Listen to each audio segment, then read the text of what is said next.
Welcome back to the Crosspoint Hey, Podcast. it's Thanksgiving. Yay! Well, it's the season of Thanksgiving. It's the season of Thanksgiving. It's the season, or are you grateful? I am so grateful. Oh, but so I will good. tell you something, David, is Tell like me. the season of Thanksgiving to me is still the Christmas season. Oh, no, you're one of those people. Yeah, it's like Thanksgiving is a bump along the road to Thanksgiving's Christmas, just isn't a it? day. It's Why just a not day. give Jesus 2 months Oh, of my goodness. Christmas greatness? You know who I think you might be like? Who? 10 facts you didn't know about Thanksgiving. Oh, okay. But did you know I'm sure I didn't. I'm excited. Thomas Jefferson, our second TJ, president, yep. yes, TJ, he did not want to have Thanksgiving. Oh, really? He thought it was a ridiculous holiday. He was like, why would He's like, why are we doing this? He advocated like separation of church and state, so he was just Yeah. like, this is ridiculous. I don't want to do it. So Washington started it, but Yeah, they had to renew okay. it every year. They did. They I had to didn't renew realize it every that. year, Okay. and so when he became president, he's like, I'm not going to renew it. Oh, really? And then the presidents after them didn't until Abraham Lincoln. I did not See? know that. Yeah, fun fact. Wow, There you go. TJ. Uh-huh. I like that he was trying to make history. You know? He's like, well, he did. He's like, I'm president. I can do what I want. Do whatever I want. I do like that. All right. Yeah. What other facts do you have for Well, me? okay, so another interesting facts is Jingle Bells. Okay. Often thought of as a Christmas song. For sure. 'Tis the nope, season. it was written as a Thanksgiving song. No way. Yep, totally. Well, good. I've already listened to it. See? So Oh, no. Okay, this creates a massive debate. I'm ready for Jingle Bells to be a. Have you already started listening to Christmas music? For sure. Oh, Aura. For Aura, sure. We I were do not listening know to what, Amy no. Grant Christmas this morning. Oh, no. Amy Grant, that's something I would say, not you would say. Classic Christmas. Hey, fun fact for me, just for those of you guys out there, Michael W. Smith Christmas album is is my all-time favorite that? Christmas album ever. I don't know if I've ever listened to it. It is instrumental, and Okay. it's amazing. We should put together a list of our We favorite, should go-to totally listening. do that. Yes. Raise your hand if you want to see it. Yes. You want to hear David It's Orr's. unanimous. Yes, Christmas list. Okay, it's unanimous. Let's do this. Yeah, so. I did not know that was a Jingle Thanksgiving bells. song. Can you believe that? Isn't that crazy? That is crazy. Okay, I like it. one Okay. more fact. Yeah, give me another Okay. Let's see. Did you know that there are 3 places in the United States named Turkey? No, I did not know that. I thought that was really I interesting. feel like so. they're gonna have their Thanksgivings must be really Oh, high though. off like, the charts, yes. like kind of crazy. Like so, expectation is high for Turkey Thanksgiving. Yeah, so Turkey, Texas. Okay. Okay. Turkey, North Carolina. Okay. And then, well, this one will have to kind of fit in there. Turkey Creek, Louisiana. Turkey, Texas has 421 residents. Turkey, Texas. I just feel like there should be a Hallmark movie about Turkey, Texas, right? Oh no! Like- Everything goes to Hallmark movie for you, Aura. Sure. I just whatever. feel like a name like that, a small little town in Yeah. Texas, that's just screaming from a little movie I think about you should it. write a screenplay. You're right. I think you should. Hallmark, give me a call. Okay. You heard it here first, folks. Okay. So, November. Yes, we've November. got Thanksgiving. Yeah. We've got Yeah. family time. We've got a lot going on. It is it's the time where you try to think about, where you might talk about the most, why you're the most thankful in your life. Yes, it's true. I'm thankful for the food of Thanksgiving. You are. I think I like the food of Thanksgiving maybe better than Christmas. You could serve the same thing. What's the difference between the food of Thanksgiving and the food of Christmas? You know what? I think that would be a question for our viewers You're because right. I think that there is a pretty strong debate about this. Oh, really? Oh, yeah. Oh, I think okay. you have different Okay. food at. At Christmas? So for Christmas, for us, we would used to do like a whole kind of smorgasbord or whatever. Okay. Everyone would bring A their own cornucopia of food. cornucopia of food, Aura. Yes, we would all bring our own dishes. So there Okay. would be like Just a potluck. 13 main dishes. Oh, whoa, okay. Yeah, Chinese, Oh, beef wow, stroganoff. Chinese, wow. Oh, just everything you can imagine. I don't think that that's a normal Christmas feast. Yeah. You You don't think I'm normal, I'm Aura? just saying, like, You- Chinese food on Christmas? Well, it's crazy. I mean, I like it, but So Thanksgiving, what? So anyway, I like the food for you do. Thanksgiving. Okay, you're a Yeah. Thanksgiving guy. Oh yeah, I like Okay. Thanksgiving. So what about you? You're not a big Thanksgiving It's fan? fine. I'm not like obsessed with turkey or anything. I like a deep fried turkey because who Oh, doesn't? Yeah, that's good. Okay. But yeah, it's fine. I like pies. You Yeah. know. I'm not. I don't know. What's your favorite pie?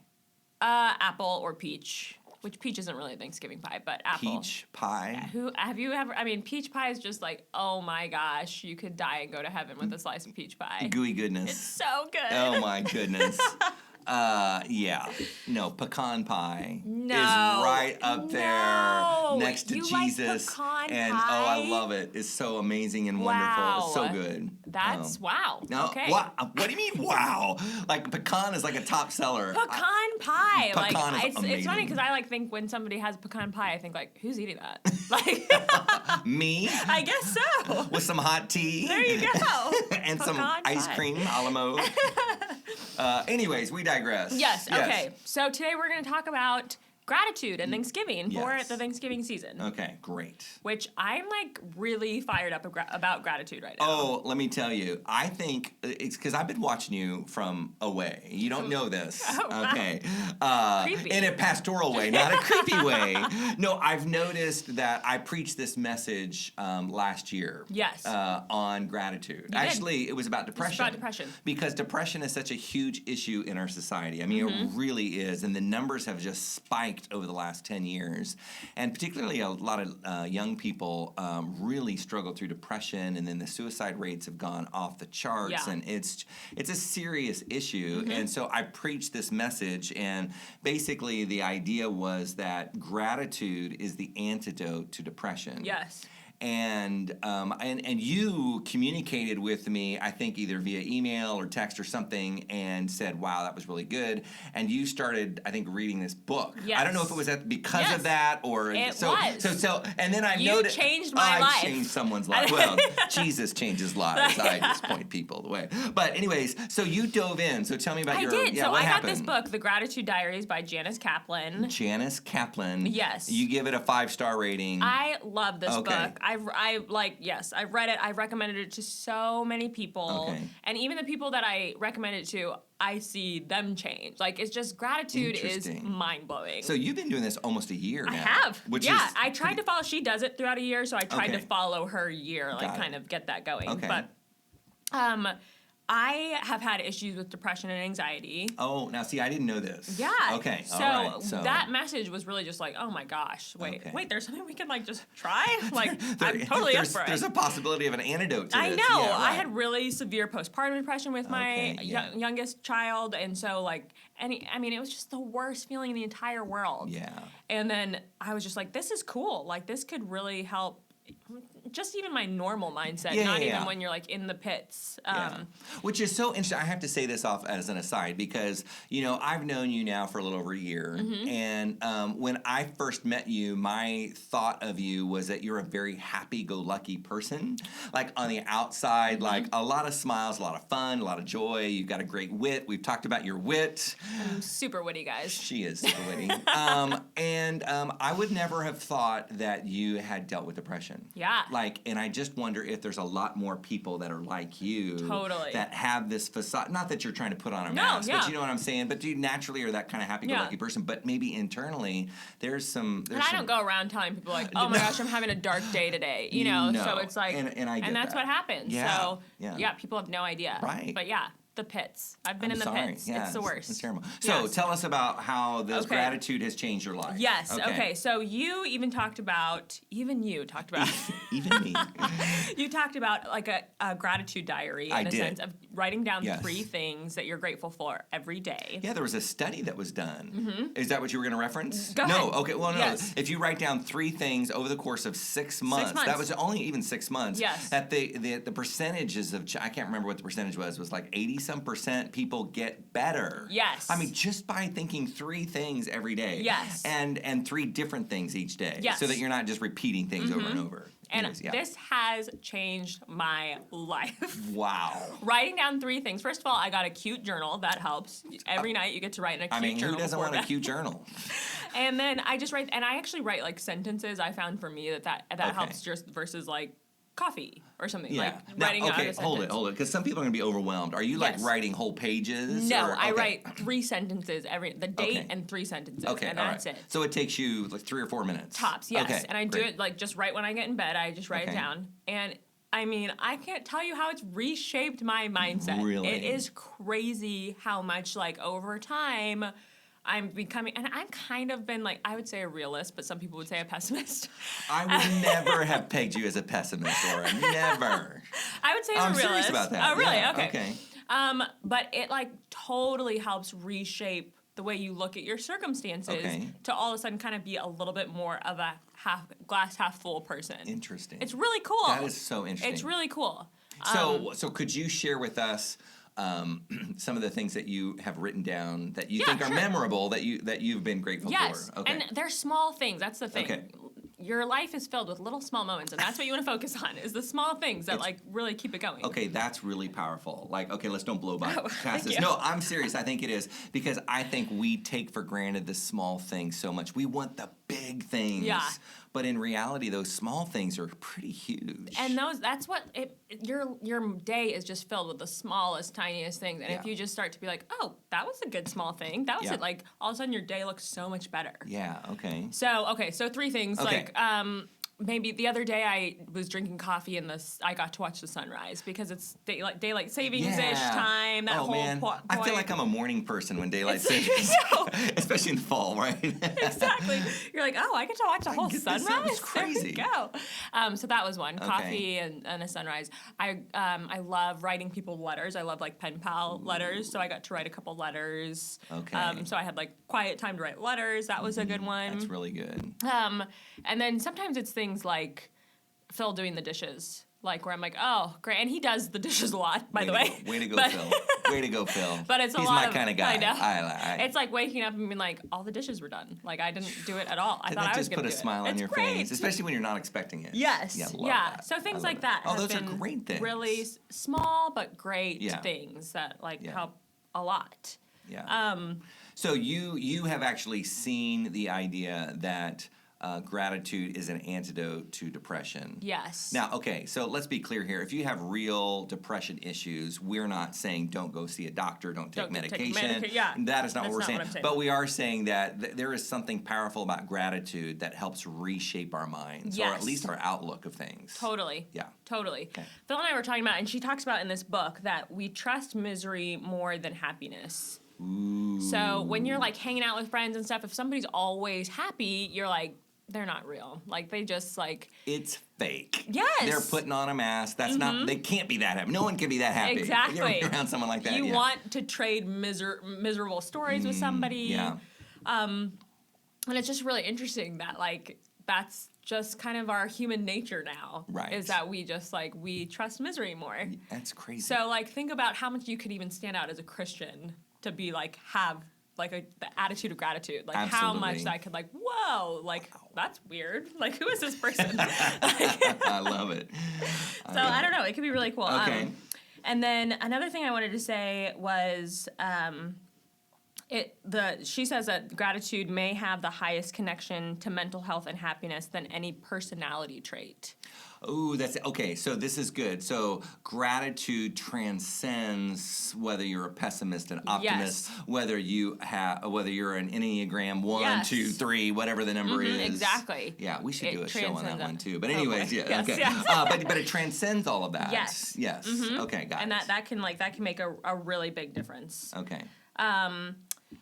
Yeah, I have some stats here that I can do, but that's great. Yeah. Okay, well, I was going to say this. I was listening to this professor online who's been studying gratitude for over 20 years. He's out of the UC Davis campus. Okay.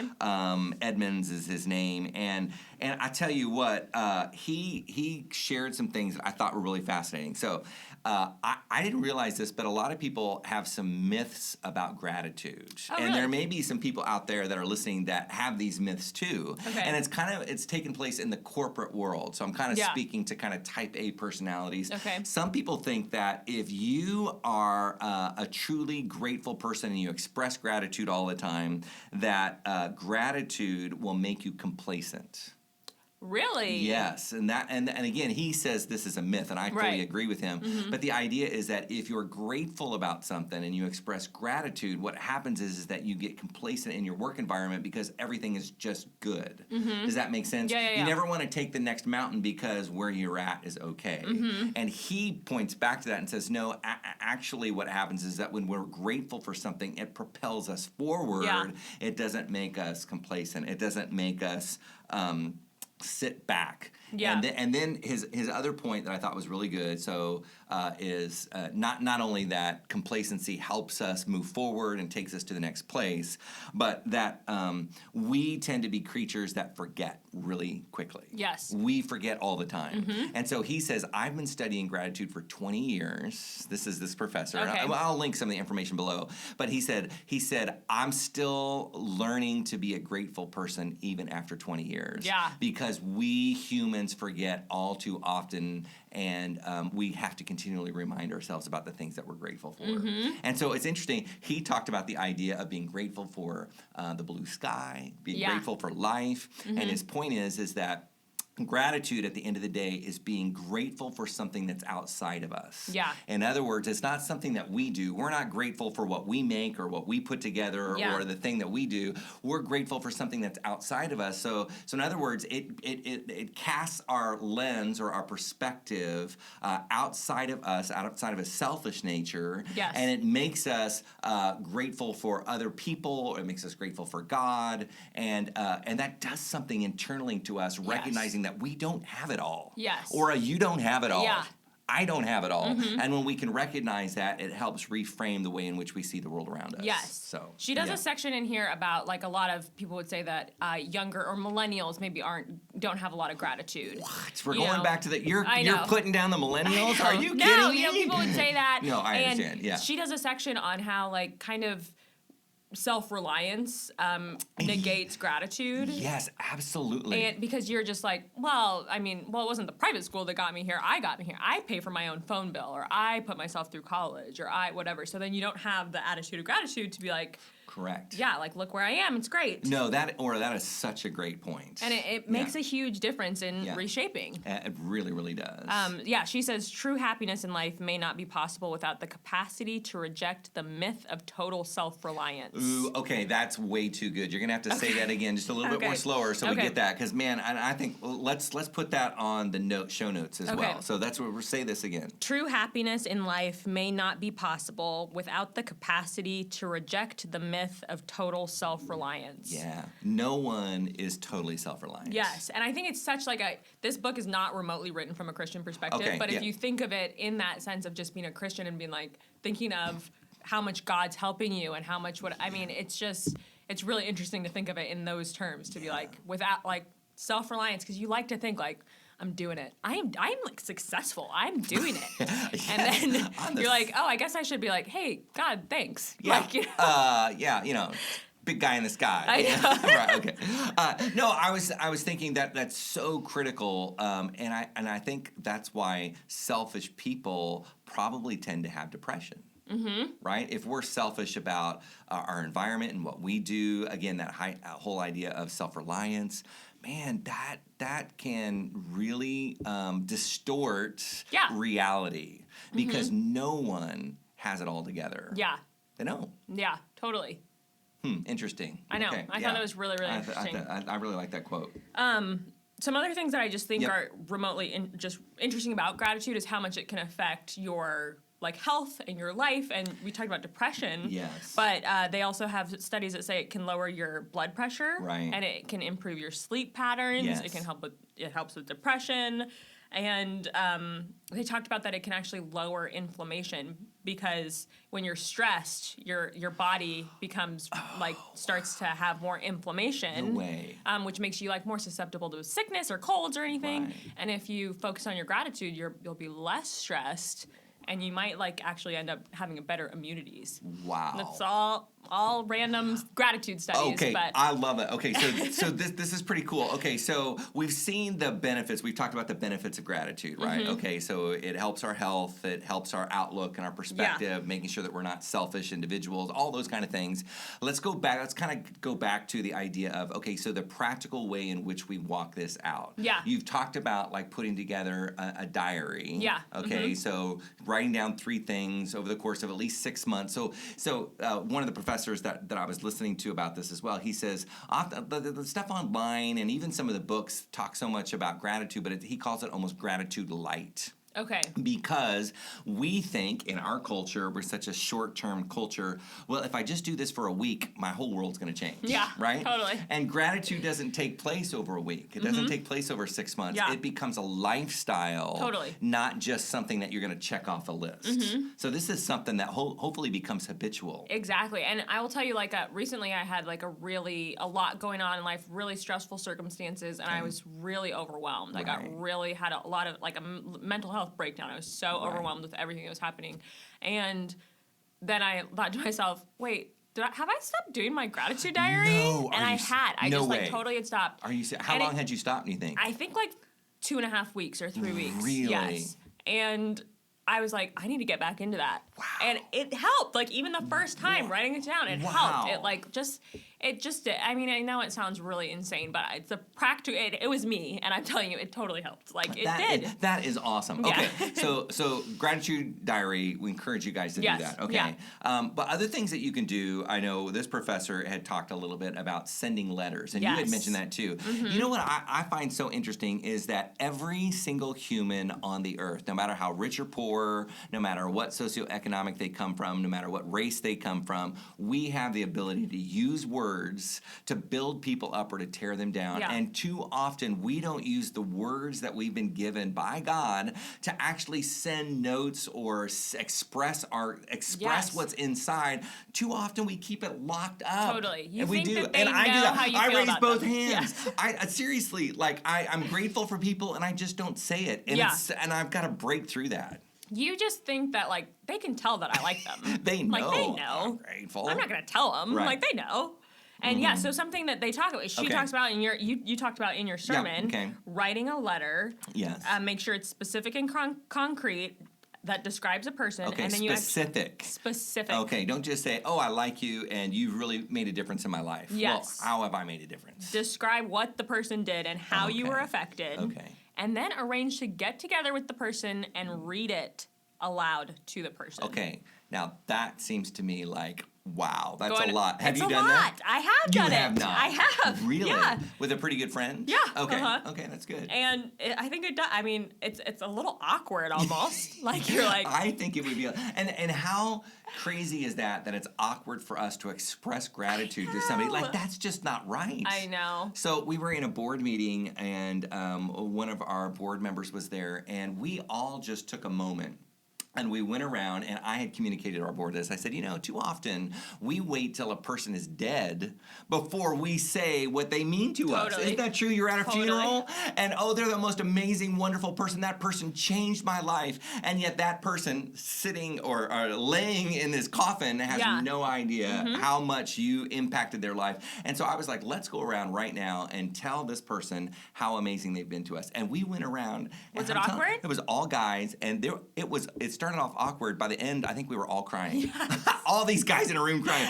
But it was so good. Yeah. Like, why don't we do that more? I know. It should be required. It should be. Anyway. It should be. It's a great thing. Yeah, There's like so many. She does a section on like marriage where she focuses on her marriage and being gracious in like your closest relationships. Yeah. And like you're just making sure that you actually compliment your spouse maybe 3 times in a day, or you like say something like you show gratitude 3 times, but you actually do 1 compliment in a day. So you might be like, hey, thanks for doing the dishes, but you can also be like, you're a really good dad. Yeah. That's good. And that's been amazing. That's been really good too. Done this. Yeah. So we've done that too. So there's so many little things that you can do just in your daily life to start the practice of gratitude. So you heard it here first, folks. Yes. Let's practice the act of gratitude. Yeah. Because it really is an antidote to depression. It's something that we need. And use your words. Let's use our words to build each other up. Okay, so I'm going to give you one bit of homework. Let's be concrete and specific. Yeah. I would like our listeners to find one person that has impacted them and communicate with them. And I'm going to give those introverts a way out too. If you want to email them or you want to send them a card or whatever, or maybe you're an extrovert and you just want to express it with your own words, find somebody and tell them what they've meant to you and be specific and concrete. Yes, I love that. Okay. And I also want to encourage you guys in this holiday season when it could be really, it's the highest peak of depression over the holiday season. So true. This is a great time to start this. It's not too late to start it. It's a great time to start it and just see how it changes your life.